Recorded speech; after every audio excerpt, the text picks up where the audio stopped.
এই জন্য যদি আপনারা দাম্পত্য জীবনে সুখী হতে চান, আপনাদের দাম্পত্য জীবনটাকে সুন্দর করতে চান, পারস্পরিক সম্পর্ককে স্ট্রং করতে চান, একে অপরের জন্য রহমত হতে চান, তাহাজ্জুদটা প্লিজ মিস দেবেন না। টুগেদার উভয়ে মিলে চেষ্টা করবেন। আমি একটু টিপস শিখাই দিচ্ছি। আমার মনে হয় পার্সোনাল পয়েন্ট অফ ভিউ, হাজব্যান্ডের উচিত ঘুমানোর আগে একটু বেশি করে পানি খাওয়া, ওয়াইফেরও উচিত একটু বেশি করে পানি খাওয়া। কারণ সায়েন্স বলছে পানি যদি মানুষ একটু বেশি করে খায়, সর্বোচ্চ 3 থেকে 4 ঘন্টার পরে তার ভেতরে একটা ইউরিন পাস করার যে ব্যাপারটা এটা কাজ করবে। কারণ আপনি যখন পানি বেশি করে খান, আপনার ইউরিন পাস করার যে চাপটা এটা বেড়ে যায়।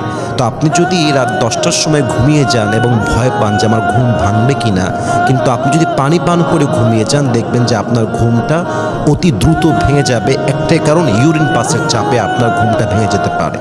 আর একটা টিপস অ্যাপ্লাই করতে পারেন, সেটা হচ্ছে যে প্রত্যেকটা ফরজ আমল এবং সুন্নত আমল দৈনন্দিন রাইট টাইমে আদায় করবেন। আর রিপিট অ্যাগেন, তাহাজ্জুদ যদি মিস করতে না চান, প্রতিদিন ফরজ এবং সুন্নতের যে আমলটা এটাকে গুরুত্ব দিয়ে আদায় করতে হবে। কারণ কি প্রিয় ভাইয়েরা, মনে করেন জোহরের পূর্বে 4 রাকাত নামাজ সুন্নত, আপনি এটা পড়লেন না, কথার কথা। এশারের পরে 2 রাকাত নামাজ সুন্নত, আপনি পড়লেন না। মাথায় রাখবেন, ফরজের কাতার সবচেয়ে উপরে, ওয়াজিবের কাতার তারপরে, সুন্নত তারপরে, নফল তারপরে। আপনাকে মূল ভিত্তি ঠিক রাখতে হবে। যেমন বেতেরের নামাজটা ওয়াজিব, আপনি বেতের পড়লেন না, আপনি সুন্নত পড়লেন না, আপনি যতই ট্রাই করেন আপনি তাহাজ্জুদ পড়বেন, আল্লাহ আপনাকে তৌফিক দিবে না, আল্লাহ আপনাকে ওই সুযোগটা দিবে না। আপনি যদি বাপ মায়ের খেদমত বাদ দিয়ে শাশুড়ির খেদমত করেন, খেদমত কি আল্লাহর কাছে কবুল হবে? হবে না। আপনাকে আসল জায়গা ঠিক রাখতে হবে।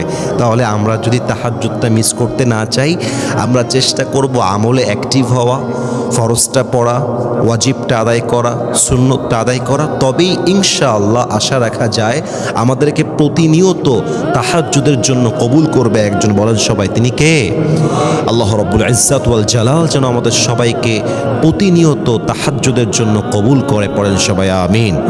এবং আমি আরেকটি কথা বলে শেষ করতে চাই যে তাহাজ্জুদের নামাজের মাধ্যমে আপনি যদি কখনো আপনার মনে হয় যে আমি তাহাজ্জুদ 3 দিন পড়তে পারছি, 4 দিন পড়তে পারছি না, আপনারা হতাশ হবেন না।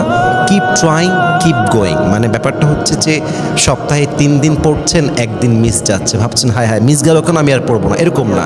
আপনার মিস যাবে, আবার ট্রাই করবেন, মিস যাবে, আবার ট্রাই করবেন, মিস যাবে, আবার ট্রাই করবেন।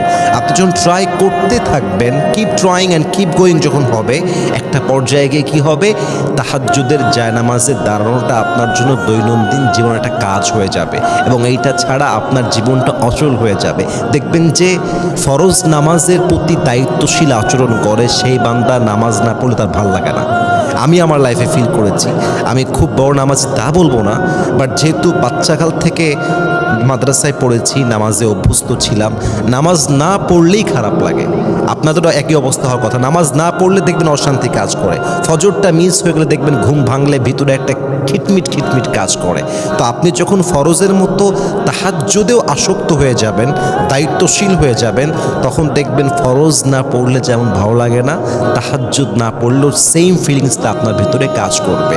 আমি দোয়া করি আল্লাহ তাআলা আমাদের সবাইকে 5 ওয়াক্ত নামাজের পাশাপাশি, সুন্নতের পাশাপাশি, ওয়াজিবের পাশাপাশি যেন আমাদের সবাইকে তাহাজ্জুদের জন্য কবুল করে। পড়েন সবাই আমিন।